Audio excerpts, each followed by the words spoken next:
Broadcasting from Orchard Park, New York, and Boca Raton, Florida, it's the Freight 360 podcast. From freight broker sales tips to sports talk, this podcast is all about helping you grow as a freight broker. We're your hosts, Nate Cross and Benjamin Kowalski. Let's talk freight.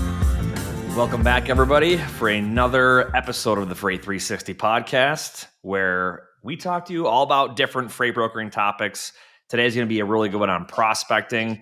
But please, if you haven't done so yet, make sure to subscribe to our channel, whether it's through the podcast outlets or through YouTube. Leave us a review, share us with your friends, comment on the YouTube video with questions, and head over to our website, freight360.net. You can check out all of our free downloadable content in our searchable library, from blogs, videos, full-length podcasts, and you'll even see the Freight Broker Basics course. It's a full-length self-paced course on how to start and grow a freight brokerage. All right, Ben, you pointed it out off air, but I'm in Nashville, Tennessee, and I'm pretty sure I'm in the exact same room that I was in the last time that I was here 2 months ago. But how's and you know why? Because the last time you were there, I think I had just watched like the Dave Chappelle special or something. I watched some stand-up special recently, and the picture behind you is a guy on stage, and clearly you're in Nashville, which is why the art fits.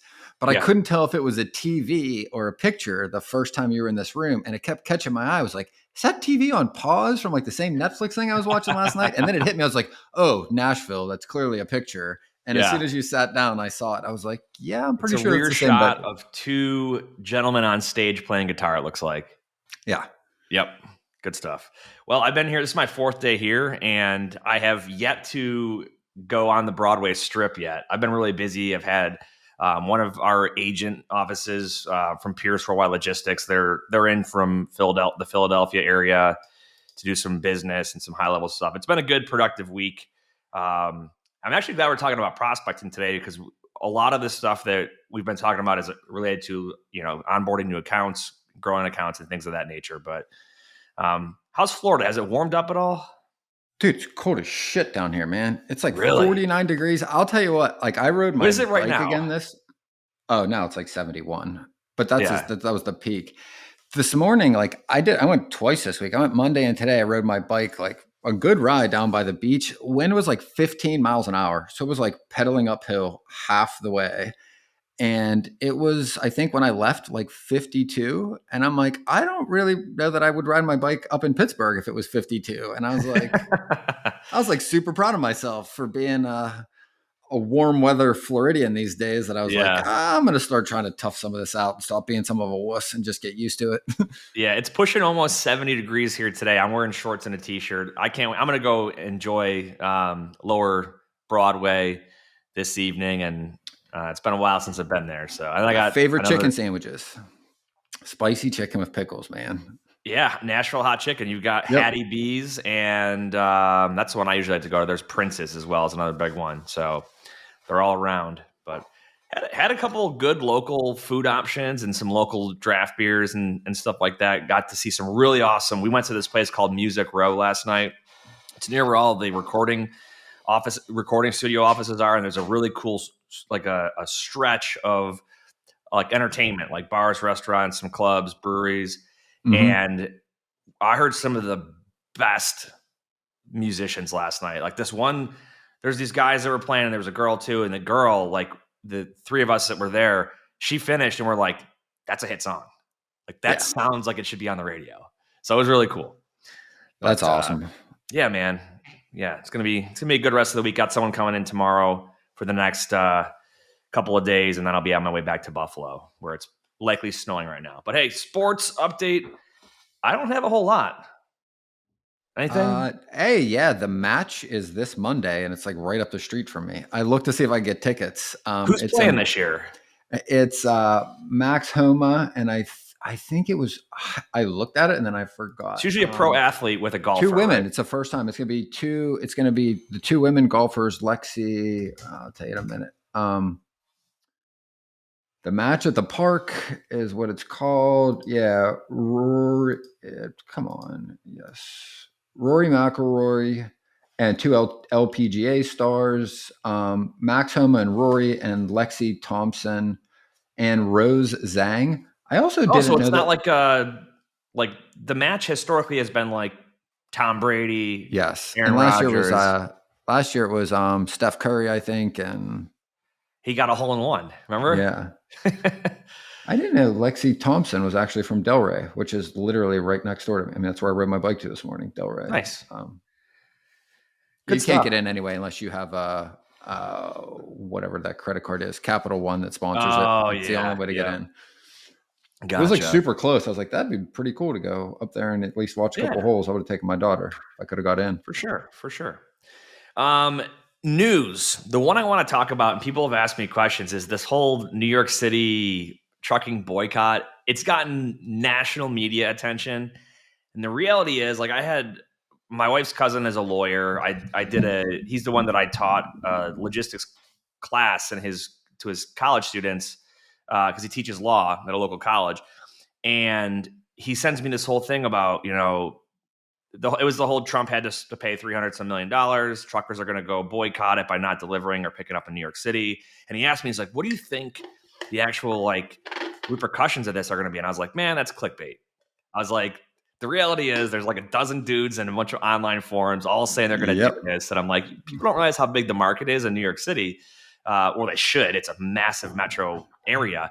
Yes. But also, and I didn't learn this until I worked for a trucking company.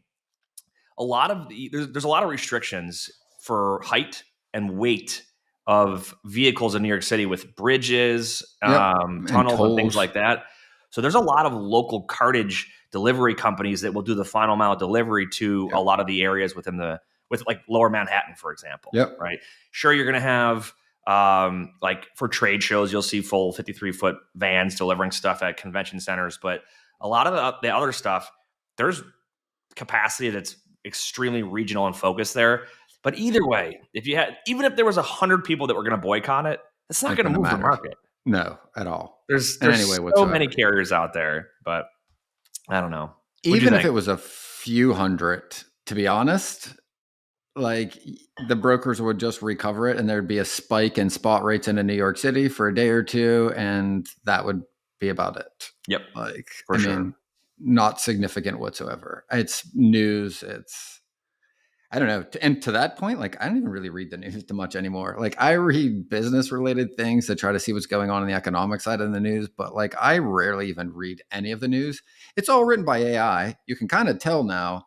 Yeah. And you don't really learn anything in any articles. I'm like, after the few that I'm just starting to read anymore, I'm like, this told me nothing. I literally learned everything I needed in the title. And I'm like, there was nothing other than just, sensation around the title, and you don't really kind of learn anything. And to clickbait, point, man, it's not relevant anyway. Like, yeah, yep, exactly. Much to do about nothing. Anything else in the news world before we get into prospecting and sales funnels? No, not really. Nothing that I've seen. Cool. Well, let's get into it, man. We'll kind of free flow here. We've done a lot of specific episodes in the realm of prospecting, on lead generation, on building relationships, follow up, and all of that. I think we're going to kind of go somewhat big picture, but talk some specifics as well on building a sales funnel. And I want to preface with this. This is an activity that you will deal with on day 1 and on day 1,000. Because the last day you're in the industry, you'll still be doing it. Exactly. Because you'll be leaving the industry because you stopped doing it. Yeah, exactly. But the reality here is prospecting is a necessity. It's a necessary part of our job. And if you don't do it, just like you said, it can lead to your demise and failing to succeed in the industry because you didn't do it. What a lot of people will often do, I shouldn't say often, people that get themselves into trouble, what they might often do is they get one big account or a couple big accounts and they stop prospecting new business, whether that's internal with their customers or just other companies, other shippers. And eventually something changes and they lose their business, and then they're sitting there with nothing. Yes. With crumbs. Yep. Right.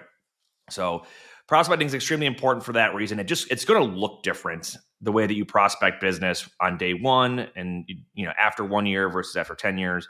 It's going to look a lot different. We'll probably focus on the young freight broker, right? I don't mean age. I want to focus real specifically on what a funnel is, right? Yep. Very simply, what it's needed, where your customers start at, and then how do they drop into your company, right? Yep. Like it's basically, you look at it like there's pictures A in funnel. most sales offices of literally a funnel, right? Like on top of a business. And there are lots of companies. You could use a net to try to get them in there with emails or whatever. They get in the top, and then you qualify, and it gets narrower and narrower because some won't be a good fit for lots of reasons. And then one of two things happen at the bottom. It's a fork in the road, right? And that fork is you are either disqualified and I'm never talking to you again because you don't move any full truckload and there will never be a need there. One option, right? I'm sorry, there's probably three options. Now, the second option is, hey, this could be an opportunity, but I'm 10 months away from when they'll need me, right? So you throw them in there, follow up maybe 9 months from now. And your third option is they fall in and they become a customer, right? It's either Yep. you're gone for good, you're gone until later, or we're working together, right? And people will often use the terminology of a sales pipeline as well. And the pipeline is something where you come in one side and you move through that pipeline, and the same kind of stuff happens, right? You're qualified, maybe there's follow-up needed, or but the other end of it is they come out that pipeline as a customer. So they might be in that pipeline for a long time, or they might exit the pipeline as a non-qualified, or they exit it as a customer. So whether you use the term funnel or pipeline, they're both really great visuals to conceptualize how somebody goes from a cold lead that you've generated to a revenue producing customer. And we'll talk through that process. Where do you want to start? So let's start with like some definitions, right? Like inactive prospect versus an active prospect. An inactive prospect, no matter how hot you believe that lead to be, you've not spoken to them. They're inactive. You've never had a conversation with them. You might have called them a lot. You might have left them messages. You might have sent them emails, but there's nothing from their end coming back at you. It's a one-sided conversation. So at that point, inactive. Active, we are engaged in a conversation. I had to talk to you once. For me, like I try to qualify real quick. So the next step happens real quick, but let's just start with inactive versus active. Active, I've talked to you. We are engaged in a conversation, or we haven't, right? And that's your very top of the funnel. And I'm going to use funnel. And why I like a funnel over a pipe is because it is wider at the top and it should get narrower at the bottom. It's a better visualization. I agree. Yes. So to give some examples, right, of what the pipeline will start to look like when you start doing this is you're going to reach out to lots of people that don't know you and don't really need anything right now. That's what a cold call is, right? So until you spoke to them, they're inactive. Now that I've talked to them, now they're active, right? They are a different status, right? The goal of a pipeline, and again, we'll do an overview and then we're going to dig into it. So the goal of the pipeline is to talk to a lot of people, right? To turn them from inactive to active first. And then once they're active, you want to qualify or disqualify as fast as humanly possible. And this is one of the biggest things they teach newer brokers and that I learned. And everybody that I've met has still learned from experience, even though we were told this. It reminds me of being a kid, right? Like you're told not to touch the stove. You're told not to touch the stove, but you're going to touch it until you get burned and then you don't touch it, right? And to me, it is this lesson of you think a lead's really hot because you see their website, and for whatever information you have, either in the news or what people tell you or what you've seen other brokers do, you think there's money there, right? Tired of struggling to find accurate rates and the right carriers for your freight? With DAT1, you can access more than 500 million posted loads and trucks every year. That's 3 times more capacity than any other load board. Plus, their integrated freight management system makes it easy to cover loads 24/7. They have the most trusted network of carriers, brokers, and shippers in the country. You'll get real-time rates on every lane so you know exactly how much a shipment will cost before you commit to it. Plus, you get instant access to top bids from qualified carriers around the country. Get 10% off your first year of DAT1 when you visit the link in the show notes. And you just get so excited that they're talking to you. You skip over the qualification. You don't really ask how much full truckloads they're moving or any full truckload whatsoever. And they're talking to you and you're talking. You're like, I've been calling so many people that don't talk to me. This person finally is giving me some attention. Like you're just so excited that you just kind of run with it, right? And then let's take this example, right? Talk to them next week. More information. 3, 4 weeks. 6, 7 weeks later, they're onboarded. They're like, yeah, we'll set you up as a vendor. You're ready to move some freight. And you find out they move 1 full truckload like every other week. And they've got 4 other carriers and they only use the cheapest carrier because their freight's never in a rush to get where it needs to. and it's not high value enough to care about the quality of the carrier. And you're like, Yeah. I spent, and if you count them up, right, and the first one for mine, right, like I might have spent 9 hours in total over 2 months talking to this person, this prospect that was active that I thought was really potential. And the reality was I wasted 9 hours of my time. I could have asked that question in a conversation or two and found out that I didn't really need to spend more time there. And I could have called another 100 prospects that could have been inactive to active, right? That's my opportunity cost. Yeah, I want to hop in here. I love where you're going. I want to hop in and hit on sort of like a systematic thing. Steven, actually, our producer, brought this up beforehand, and I wanted to talk to it, is how, based on where they are in your funnel or your sales pipeline, how can you use your CRM to help you categorize these folks, Yes. right? And it's going to look a lot different depending on your preference, or maybe the way your brokerage does it, or what your CRM has the ability to do. Yep. I use HubSpot, and a lot of the CRMs, whether it's like Pipedrive, HubSpot, Salesforce, they usually have like some default categories, right, for the lead status, right? So the lead status can be, active, inactive, qualified, not qualified. What I've always liked to do is create categories and make your own custom ones that they can flow through, like you mentioned, there's a path and there's a fork in the road, right? So it's your sales cycle, right? So like whatever your first status is, like brand new, never talked to them, right? They're an inactive lead. So you can call that like new lead if you want to, right? And then you can go to maybe you called them and weren't able to get through, or you emailed and they haven't responded. So now they've been contacted. So it's a contacted lead, but we don't know anything else yet. And then it might move to qualified versus unqualified, or it could be, and if they go down the qualified path, then it might be dealing with objections or shows interest, or follow up in 3 months. Like you can create these custom statuses for a lead, and by doing that, it will help organize your follow-up methodology and when that follow-up happens. For sure. And I think this is not a CRM episode today, but I wanted to at least point that out, that you can use the tools that you have access to help automate and clean this process up for you, because not everyone goes from cold lead to customer. That's what everyone expects. That's what I want to do this episode on, is because everyone thinks it goes from cold lead to customer. And I'm like, no, you're missing the entire journey in the middle. And this is why you're not getting customers, and why you're frustrated, for that matter, right? Yeah. And to your point, what is most important isn't which category you use for your steps. It's that you're consistent across all of the people you talk to, and that everyone falls into it. So for me, mine go inactive to active. Once they're active, it's qualified. If they're qualified, then they go into one of three categories. They're qualitative: hot lead, medium lead, cold lead, right? And then that's how I rank them. And they'll change, right? I might have somebody that's hot now and then goes to medium, and then just 2 months, I'll be picking back up. They can go back. So that's really those three that I use after qualified. Yeah. No, that's awesome. So you want to talk through what some qualifying things would be?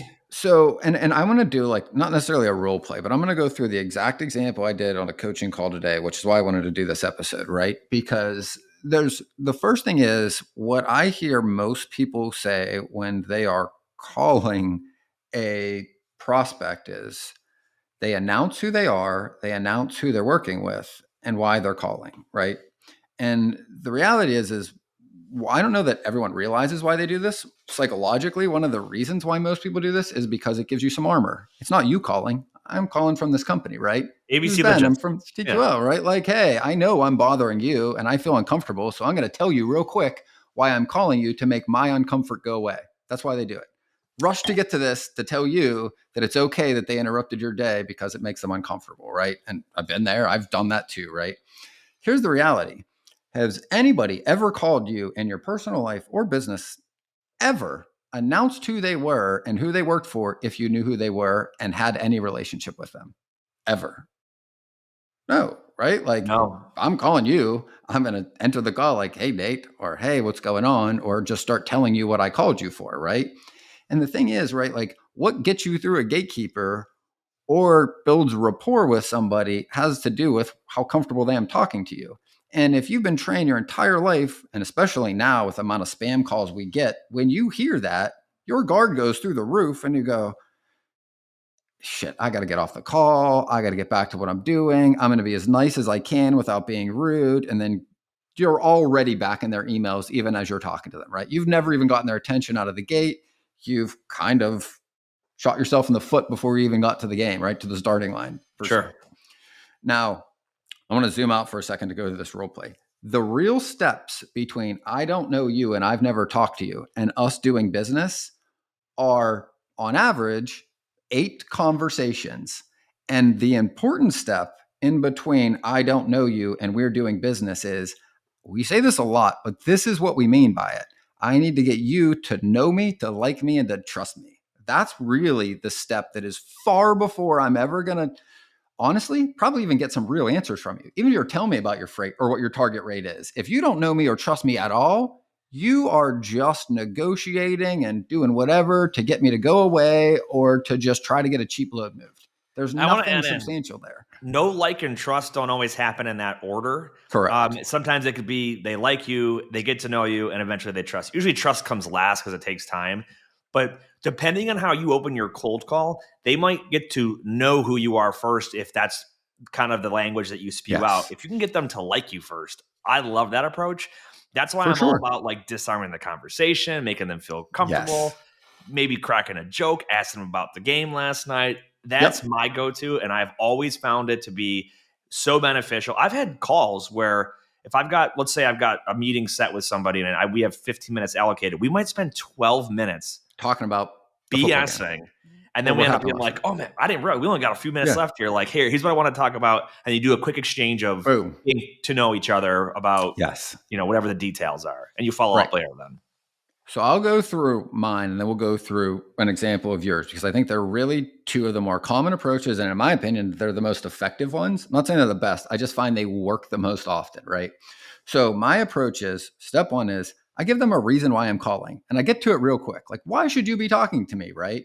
Now, and again, we're not going to go into a ton of psychology, but if it's me versus you, there's a bigger chance of conflict and there's a higher chance that you think I need something from you and your guard is more likely to go up if I start asking you certain things. An example of those certain things are, how many loads do you move this week? How many loads are you moving next week? How much full truckload are you moving? Do you have any opportunities for lanes? Because the reality is, if I ask you how many loads you're moving this week, which is the qualifying question, by the way, the one we need answered the most, what is the next question you think I'm going to ask? Can I move some of your freight, right? It's the ask. It's the one that they don't want to answer. They don't know you and they know they're going to say no. You know they're going to say no. And it doesn't make anybody get any closer together. It kind of pushes you farther apart, right? So mine is opening, you're going to answer. I'm going to go, hey, Nate, look, hey, I was reaching out. And before I make the call, I will look on Google Maps, Street View, look at your building, maybe look at your load docs, right? Where it is. I'm going to call, hey, Nate, hey, I was reaching out. A bunch of my drivers have been down in your area often. You guys have the warehouse over on 12th and Broadway, right? Yep. Yeah. And like I said, a few of my drivers, I know they're picking up a bunch of citrus down the road and they're literally by your warehouse constantly. And 3 of them have asked me over and over to reach out to you. Again, they're in your neck of the woods. They're driving empty past you. I don't know if that'd be a good fit. Hell, I don't even know if we'd be a fit to do anything together. But the reason I was giving you a call is because, again, I got guys literally driving past you. They've wanted me to reach out and just learn a little bit more about what you guys are doing there. Hey, speaking of, how are things coming? How are things coming along today, Nate? Do you want me to role play or do you want me to tell you what I thought was really good about that? Run with it for a minute, right? How's your day? How are things going, right? And then things are going pretty good. Right. So the first part, right, is like a pivot. I allow you to talk without putting you on the spot. I'm trying to get you just into a normal rhythm of a conversation, right? Hey, this is why I called you. And the important piece is it's not I'm calling you because I need something from you or you need something from me or we really need anything. Hey, these guys do a lot of work with me. I said I'd do them a favor, told them I'd give you a buzz, see if there might be some opportunity for some work for these guys, right? And I think what you did really good too is you shifted the it's me to you to hey, my drivers. And you also planted a seed in my head of they're here. That's little empty miles. And it sounds to me almost like it's a backhaul that we're getting set up for. So in my mind, I'm thinking, Yep. all right, awesome. So I've That's got what's in it something for in it you. for me right now, and there's not a lot of pressure or tension in this conversation. Okay. Now, what I said earlier was like, I need to qualify you pretty quick still. Like, because I also don't want to spend another 10 minutes talking to you if there is no point there, right? So again, let's say you ship citrus and oranges, right? And I look and I know that citrus season is picking up in, 3 weeks, let's say. And I'm calling you, right? In freight, time is money, and efficiency is key. That's where Levity comes in. Imagine automating your email operations to do more with less effort. Levity connects directly to your inboxes, extracting vital information from emails and attachments in real time. It seamlessly integrates with your TMS, empowering you to quote faster, build loads more efficiently, and book more freight in less time. Whether it's incoming emails from shippers or carriers, Levity's got you covered. It understands any language, any format, and even interprets non-standard formatting. Visit levity.ai today to sign up and get started.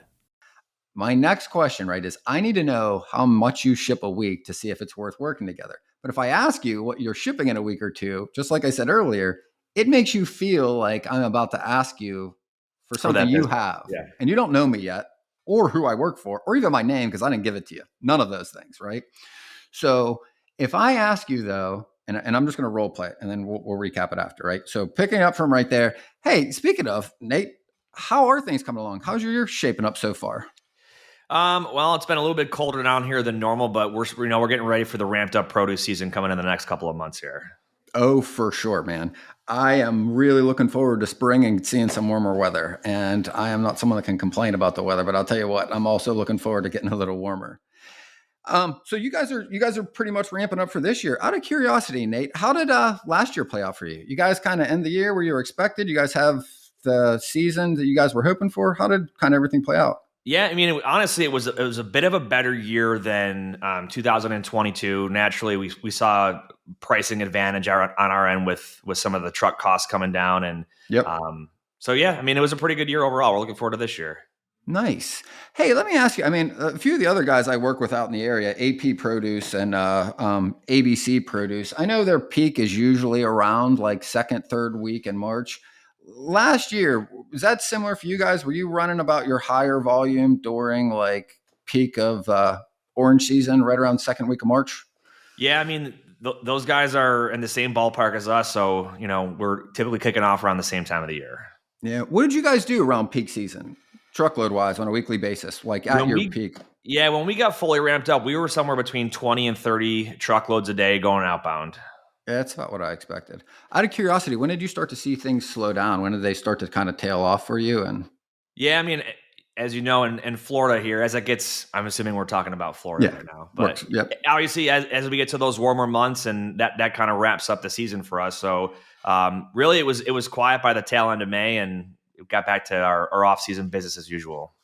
When you guys are in off season, what do you guys typically do last year on a weekly basis, full truckload? You guys like 10 to 15, 5 to 10, somewhere around off season? What's that kind of look like? It really, really depends on whatever Mother Nature throws at us. But yeah, we do drop down considerably. We do some stuff with some other local companies as far as providing stuff for orange juice to Purina. I'm just making this up. Or who's the big orange juice one in Fort Pierce? I think it's Sunkist. Sunkist, yeah. Or somebody, right? Yeah, we do some work with them. But yeah, we drop. We're closer to about a dozen a week at that point. Yeah, that's about that's about what I would have expected. Okay, so let's recap this right there, right? I qualified you without ever talking about any load in the future or anything that you're going to do, or gave you even the inclination that I was going to ask about moving a load for you, right? You didn't smell like a salesman either. It's an enjoyable conversation. We've all had that phone call where you're like, dude, I got to get this guy off the phone. Or where I'm like, I'm kind of enjoying this conversation. I got a few minutes to talk right now. I'm happy to connect with this guy because he's making my day more enjoyable. That's the reality. Right. And then I used, again, third party. I didn't tell you I ship oranges or that I'm good at it or that I can do everything you need or solve every problem you have or promise you the world. What I did, though, without you realizing it, was I kind of bragged by insinuating that I work with companies that you would recognize, and I'm in the mix and I understand the market, when it's going to pick up and when it's going to slow down, without telling you any of those things. I conveyed to you that I'm in this industry and I'm aware of how things play out, right? Yeah, At the same exactly. time, I found out that it's really a good opportunity, right? So now you're qualified. And I did it in a way that makes you, like you pointed out, like want to actually continue talking to me. And to be honest, like in my first call, if I've gotten that much, I'm probably not really going to push too much more because I know the opportunity is what I thought it was. I know I want to keep working it. And I know I got to talk to you a handful of more times. And if I learn everything about you, and I've done this, what do you think happens if you can get somebody that spends like 30 minutes on a call and they answer every question you've ever had and tell you everything you need? Blue Book Services is the resource you need if you're transporting fresh produce or lumber. Their online databases contain thousands of companies throughout the produce and lumber industry supply chains. You can easily search their databases to generate new sales leads. Blue Book's credit ratings help you avoid companies with high credit risk, and their team can help resolve disputed loads. To learn more, go to producebluebook.com or lumberbluebook.com and click Join today. What do you think the downside of that is? There's nothing left to call them back about. Right. And when I've called them a Yeah. week later, they're usually like, oh, hey, Ben. They're happy because they talked to you a long time. I'm like, hey, it was nice connecting. But to be honest, I mean, I kind of told you everything and I'll let you know when something changes. I just got nothing for you. And I got nowhere to go with it. There's nothing I could even ask you because you've literally told me everything about your operations, what you need and all this. And I'm just like, okay. So now I got information and no relationship. I want to add something in too is have if you're going to deal with seasonal produce, I threw a curve at you that we didn't talk about. I lied about when we tail off. I said May. Usually you're usually closer to like end of June into July. Yeah. But know the months, right? Like had you come at me and been like, yeah, like you guys are ramping up March. When do you tail off? Typically like April. I would have been like, who the hell is this guy? Right. But you didn't, for sure. You didn't presume anything. But yeah, for the sake of that, I would recommend, and you can see this stuff. A good way to do it is a mix of two ways. I always love Produce Blue Book. You can see like know your commodity when that stuff is typically seasonally available. But like Florida citrus, for example, if you just do a simple rating search on Florida outbound or inbound, you'll see when it peaks to get expensive to get a truck out of there and when it drops back down and gets low. So those are kind of like your big ones. And you could say, hey, I've noticed in the past, we tend to see rates doing this around this time of year. Does that have anything to do with the volume that you guys are shipping outbound for your company specifically? Right. I mean, because there's a lot of different types of produce and a lot of them come out of Florida or Georgia or the Southeast, and they don't all have the exact same time of year. Citrus might go at one time, whereas, something else might go at a totally different time. So good questions to ask, but it can change from year to year too, just based off of, like, for example, Florida's having a colder winter this year. Weather, when the could harvest delay will be the kickoff of produce season. So, and again, if you can pick those up, you're going to have a far more effective conversation, right? And at that point, like, where am I going to go after that? Like, I mean, we can pick it back up, but to be honest, I'm going to be like, oh, fantastic. I'm usually going to create a reason why I got to go. Because again, you ever think of that, if you're like the scarcity mentality, when something is harder to find, do we want it more or less? When it's harder to find, you want it more. Right. If you called an attorney and the attorney picked up the phone and was just willing to jump into whatever you needed whenever you called them, you'd be like, oh, does this guy have any other clients? Is he really that busy? Like, I mean, and again, we kind of have this built in that when things are harder to find, it's part of human nature. Like they're in higher demand. That's the supply demand curve, right? So if I go, hey, look, hey, Nate, it was great connecting with you. Hey, I got a buzz. I got another customer on my line, but yeah, hopefully we can connect in the future. Like I didn't keep you too long. I didn't overstay my welcome. I didn't make you have to hang up on me. And you're far more likely to pick up the phone when I call you next week or 10 days from now, right? Because it was an enjoyable conversation. I didn't keep you longer than you needed. I was able to talk with you in a way that didn't make you feel like I needed anything. And I can pick that up and learn a little bit more about your operations and just go a little bit further. And then again and again and again, right? Like that's really your first piece. And the thing that I was thinking about, and this was in the coaching call, was as I was talking through this, I realized like the step between zero, inactive, and customer, right, is really you need a pipeline of friends. That's what an active pipeline is. And an active pipeline for somebody that is new in this business, your goal should not be to just make 80 phone calls a day. We talk about that a lot, or 60 calls a day, or somewhere thereabouts, right? Your goal when you start is you want to run as fast as you can to getting first one person that is active that will talk to you. And then from there, you want 5. And then from there, it's 10. And then 20, then 40. You want to be able to get to a place within a few months where you are actively speaking to and following up with people you have talked to. And there should be about 70 or 75 of those that you Yeah. are in some aspect of follow up. Either you're following up in a month, you're following up in a week, you're following up in 10 days, 3 days, tomorrow, today. But there's somewhere in there where you are engaged, you're making friends with them, you're learning a little bit about them, but you're not really quoting anything. You're not really asking for anything yet. You're just kind of adding value in a way that you guys are able to talk and learn more about each other. Yeah, and back to what we said earlier on, the way that your prospecting looks changes from day one to after 1 year to 10 years down the road. And you just explained it specifically. I'll kind of zoom out and give you the bigger picture. Day one, they're all cold calls, right?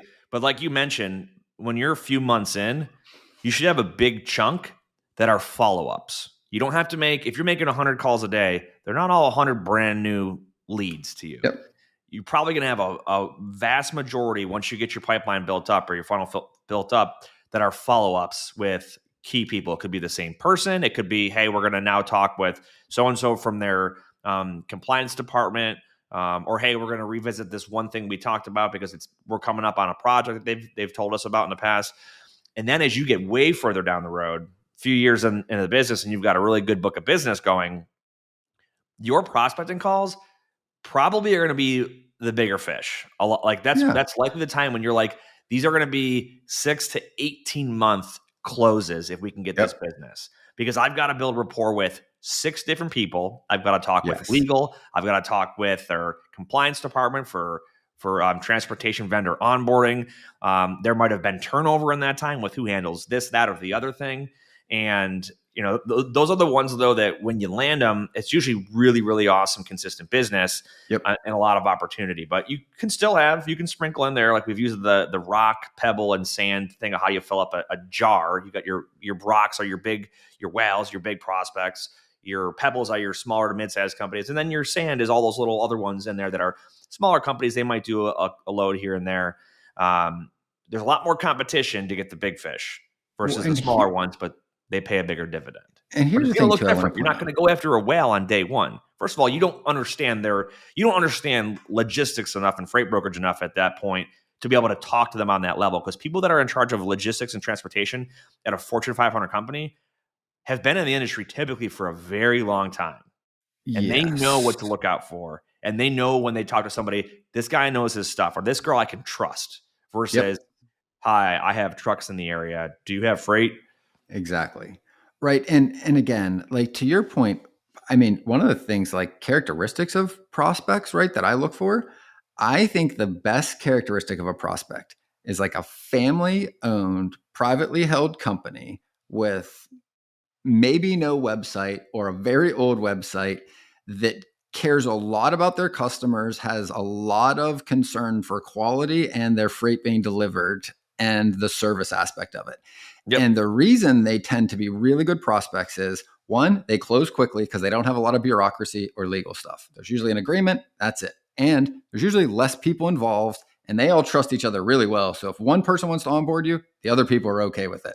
So your speed to get onboarded is higher.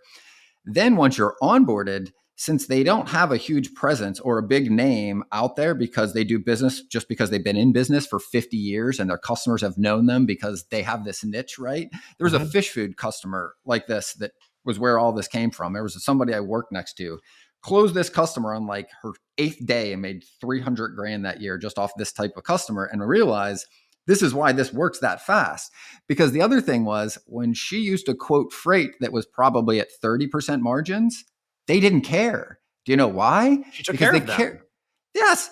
And not only that, they cared enough about their freight getting delivered that they were willing to pay a premium, but even more so, they weren't being prospected all the time because not everybody could find them. They were harder to find, which meant they didn't have a lot of other people to benchmark rates against. So once they found someone they trusted, they just gave them all their freight. All of it. I trust you. Take all of it. They weren't looking for price. They were like, we trust you. We care about making the widgets that we make, get our widgets to our customers when they expect it, in the condition they expect it, with no damage, right? And we'll pay for that. I want to add a caveat in here of a recommendation. If you're brand new and you're just getting into prospecting calls, I would challenge you to take some of your time and put it towards business that may not be very fruitful for you, but will give you a lot of repetitions with the quoting process. And that is your simple, a lot of like building materials companies will have like a load list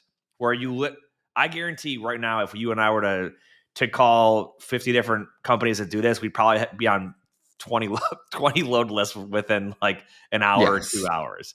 But the reality is all they care about is price. You might make $50 on a load if you're lucky and you can find a truck that wants to go there. But you get a lot of reps, right? And it's low pushback. They really they'll onboard just about anybody. And I have seen companies lately they're backing off on just opening the floodgates on providers just because the market has changed. But it is still very easy. They're like, yep, we'll add you to our daily list. You'll get 2 a day. You'll see our morning loads and our afternoon loads. And it is literally, we're telling you the price. Yep. And you got to go out there and work for a truck. Yes. That's it.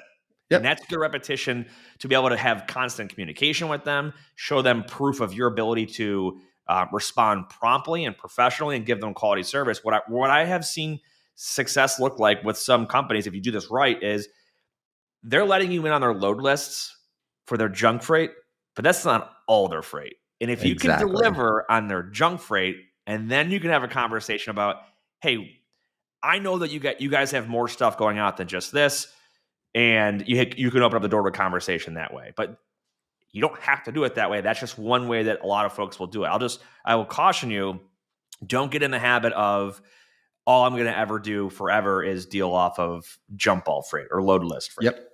Because you won't get anywhere. It's not relationship driven at all. It's not. They know that's the price driven stuff. That lumber can sit there. But here's what it gets there as long as it takes until they get a truck at $800. Those reps, though, to your point, give me the opportunity to have more conversations and to get better at it and to build more rapport and trust to get access to the more profitable freight that's higher risk that they're not going to give to somebody they don't trust. That's the path to it, right? To your point. Yep. It's funny you're saying this because I was thinking about this morning. My son just went on a ski trip. First time he went skiing. And I asked him how it went.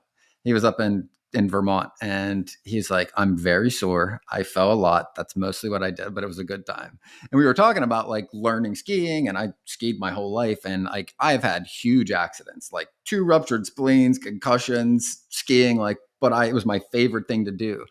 And here's what the point that I was making, why I'm tying this in was, it kind of hit me was like, to get good at skiing is exactly like getting good at riding a bike or getting good at making cold calls. Like you've got to go through either pain or discomfort and do lots of reps and just keep getting back up until it gets easier. And think about someone that works out and hasn't, like, they don't do legs or they don't do abs, and all of a sudden they introduce it, like you're dead for 2 days, 3 days afterward. Right. Yeah. And it's like, and I was just thinking about it more, and it's just like, and I know it seems like cliche, but it's like, there is no path around that discomfort and pain, by the way. And I spent the first probably 2 months prospecting when I got into logistics, trying to find the easier path. In my head, I was convinced that I was going to be able to use my background and analysis to figure out companies and what they ship to be able to make less calls, to get more deals, and to make more money without that effort and discomfort, or at least minimize it. Like that was my hope. And I spent so much time outside of work at night looking up companies and trying to figure this out and trying to solve this puzzle. And at the end of the day, right, my manager just sat me down and he was like, listen, do you trust me? I go, yes. He goes, the effort's there. You're literally beating yourself up to get there. You're just only abusing yourself and not moving in the direction that I think you could. And he goes, if you trust me, pick one category and just move in that direction until I tell you to stop.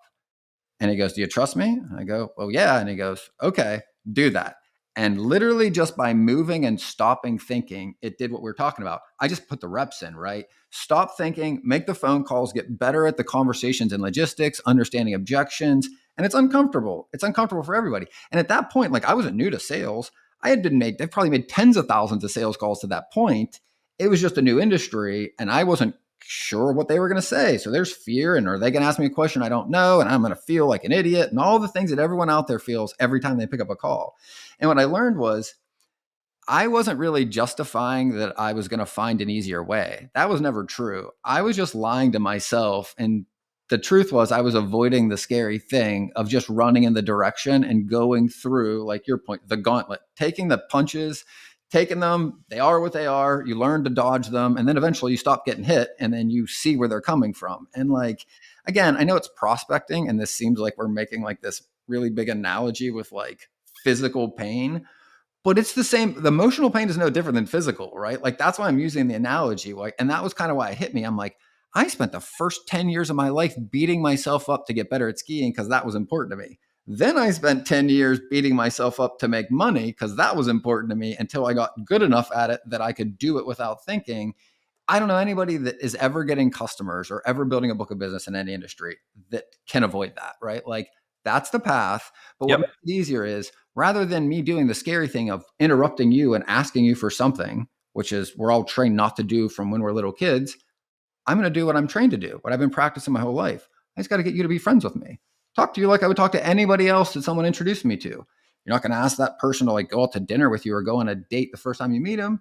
You just got to build a little rapport, talk to them a little bit. You don't ask the first girl you met to marry, right? Like it's a progress. It's the same way you're building relationships with a prospect. It's no different than meeting people in high school, college, at a new job, or anywhere else you've ever been in your life. It's a trajectory. You can't jump from here to there just because you want the money faster and you want loads to move. Like you can't skip that step. There are no shortcuts. I mean, I guess the only caveat to the shortcut is if you just happen to be related to somebody that controls some freight, or you have friends that control freight, and that's a whole nother. But hey, that's the kind of stuff though that you can. That's your referral business once you're seasoned. So for sure. Yep. Good stuff, man. Anything else we want to wrap up with on prospecting? That was a pretty good way to talk through the first steps of it. I think some of the big takeaways here is prospecting is something that should always be done as part of a business routine for you as a freight broker. Okay. Yep. Another thing you mentioned, the amount of good conversations it's going to take you to have with somebody. You said 8, and I know we've often thrown the stats out there, 8 to 12. If you call somebody, you don't get through it doesn't count. It doesn't count because if you call the wrong number 8 times and you're like, I'm not getting freight, that's not a legitimate prospecting call. It doesn't count. Yep. And you should be looking for a different phone number or a different avenue to do that. The using your CRM, make sure that you are, tagging them or categorizing your leads in a certain way that identifies where they are in your sales funnel. And their qualification levels. And, we didn't get too deep into qualification, but we can do that on a separate episode. There's a lot to talk about there. Make sure you're talking to the right person. Make sure they have the right volume of freight. And the way that you approach the conversation, don't go into it sounding like you need something or you want something out of them. Go into the conversation. Give value before you're ever going to try to take it. What's that? Give value before you ever try to take it. Go into it curious. I always love to treat a call like that as like, I'm trying to learn because I'm super curious and I'm passionate about it. And usually when they're like, oh, somebody wants to hear about this boring job that I have where I'm working with heat exchangers, it's like, I want to learn about that. Exactly. So it's pretty cool. And then, once you build that rapport and you talk about what the reason why you're calling, like, hey, your case was drivers have asked you to reach out because they end up empty there all the time. It's really close. Those are great takeaways. It's consistency. Don't give up too early. I think driving home the point of the amount of conversations that you have to have on average. And that 8 is an average. I will tell you, I did a cold calling session with a guy late last year.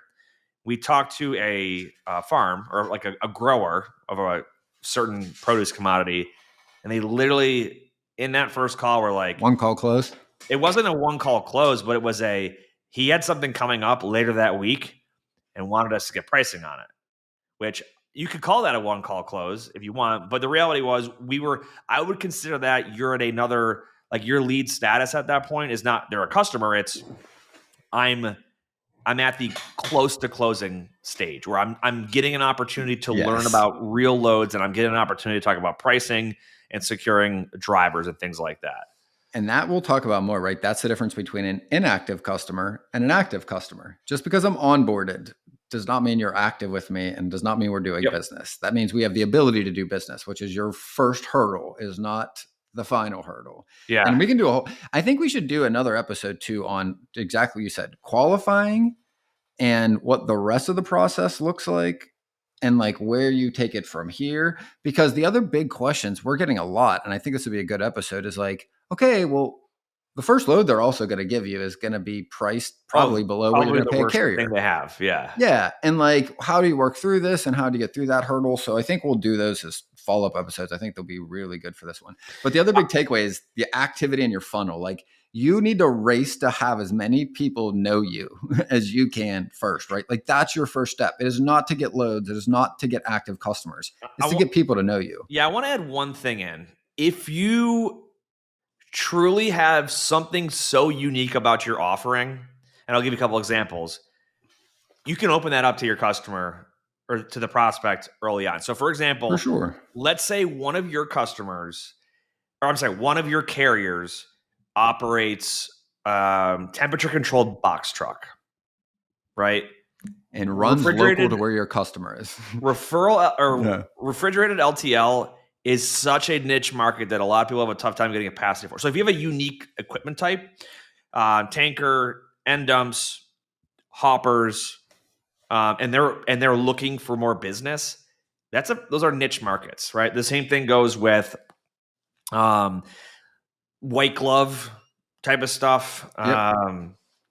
Hazmat, very difficult has loads that are like, you could let them know right in the beginning of that conversation, like, I have I'm not going to say I have trucks in the area, but I've got available specialized capacity. I have availability. Yeah. With some high class hazmat stuff. I don't know if you guys do explosives, but we can assist with that. If that's something you need, just throwing that out there. That's a whole other qualifier. You might find out that what they have is not a fit for that, but that's a different type of sale. If you're just generically calling a customer or a prospect, it's a very different sales call from I'm calling a very niche market for a niche reason, and I have a niche solution for them. In which case, you typically want to embed that a little bit earlier on in the conversation. But that's a great start to talk about prospecting. We'll definitely revisit it. It's one of the most common topics that we talk about, and it's going to continue to change. And we got a great question we're going to answer on next Tuesday's The Final Mile about market shifts and how to adjust the way that you operate and sell during certain types of market shifts. So great discussion, great episode. I enjoyed it. Maybe we'll have a part 2, or I'm sure we're gonna have more content related to this, but yeah, we'll do a part 2 next episode. That's questions. Yep. But final thoughts, Ben? Whether you believe you can or believe you can't, you're right. And until next time, go Bills. That wraps up this episode of Freight 360. Check out the show notes for links to anything that we've referenced on this episode. And make sure to visit us online at freight360.net to see our entire library of episodes, videos, blogs, and more. And make sure to check us out on Facebook and subscribe to our YouTube channel for daily and weekly tips and content. And if you'd like your question answered on the show, fill out the Contact Us form on our site, and we'll see you next week.